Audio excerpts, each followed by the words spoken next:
जैसे देवादेवियों के बाद यक्ष यक्षिणियाँ होती है, योगेश योगिनियाँ होती है, अप्सराएं और गंधर्व होते हैं, उसी तरीका से नायक और नायिकाएं भी होती हैं जो कि स्वर्ग में देवादेवियों के पास सेवा देते हैं, काम करते हैं।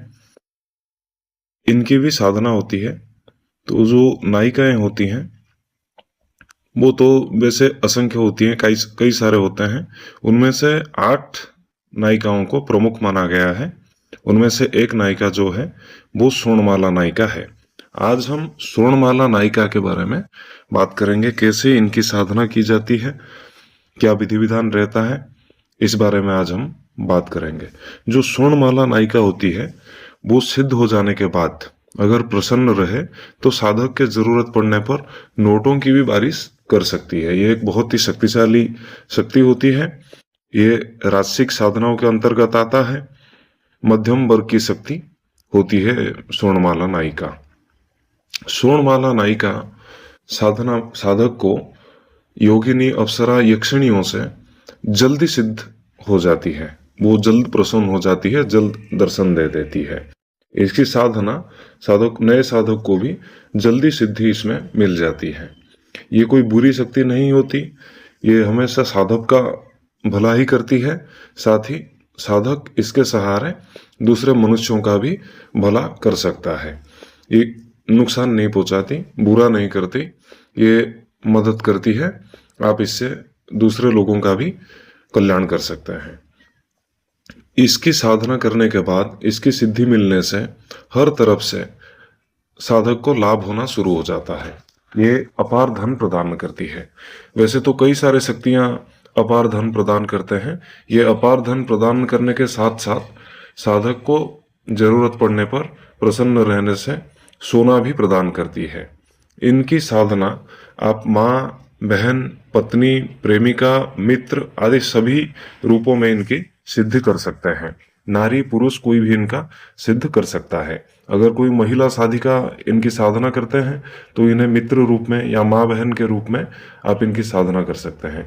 पुरुष करता है तो प्रेमिका और पत्नी के रूप में भी इनकी साधना कर सकता है। वैसे पत्नी और प्रेमिका के रूप में इनकी साधना करने से ज़्यादा प्रभाव दिखता है और ज़्यादा शक्तिशाली सिद्धि आपको प्राप्त होती है। इनकी साधना करने के बाद साधक को चारों तरफ से धन का मार्ग खुलता है और लाभ होना शुरू हो जाता है। नौकरी में तरक्की होता है, व्यापार धंधे में आपका उन्नति होने लगता है, अच्छा लाभ आपको मिलने लगता है। इनकी साधना आप किसी भी शुक्रवार को, पूर्णिमा को या फिर अष्टमी तिथि से आरंभ कर सकते हैं। ये साधना कुल 7 दिन की साधना होती है। इसमें बिना गैप डाले आपको निरंतर 7 दिन तक ये साधना करना पड़ता है। ये साधना करने का जो समय है, रात को 11 बजे नहा धो के इसकी साधना की जाती है। इस साधना में साधक को लाल वस्त्र परिधान करना रहता है। लाल वस्त्र पहन के ये साधना आपको करना रहता है। आसन भी इसमें लाल रंग का ही व्यवहार होता है। स्फटिक की माला से या फिर रुद्राक्ष की माला से आप इस साधना को कर सकते हैं। दिशा इस साधना में उत्तर रहता है। आपको उत्तर मुखी होकर रात के 11 बजे इस साधना को आरंभ करना चाहिए। इसमें कवच लगाने की कोई जरूरत नहीं है। जो लोग डरते हैं वो गुरु मंत्र से ही कवच लगा लें। हालांकि इसमें कोई डरावनी अनुभव नहीं होते हैं।